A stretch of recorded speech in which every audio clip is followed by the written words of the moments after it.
Ja, sezona bo zelo dolga, praktično enako dolga kot lani, 20 tekem je pred nami, ki se vlečejo čez celo poletje, spomlad poletje do začetka oktobra. In zelo pomembno je, kako tempiraš pripravljenost. Sigurno ni najboljše pri 100% pripravljen na prvo tekmo iz vlastnih izkušenj iz preteklosti. Tako da sigurno si želim priti v tisto res top formo nekje po 6-7 Grand Prix, da potem probaš to formo vzdrževati in držati čim dlje do konca. Bomo pa videli.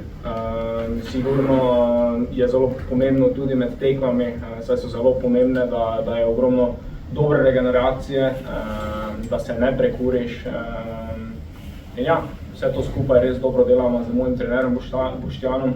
Mislim, da je pomembno tudi to, da stopnjuješ formo, kot je Tim rekel, ampak to sem delal čim več čez to zimo, da sem že v formi že zdaj na začetku in da potem še vedno stopnjujem in da lahko že bolj na začetku sezone začnem nizati dobre rezultate in s tem tudi cilji so višji kot lansko leto, ki jo bomo pa še videli.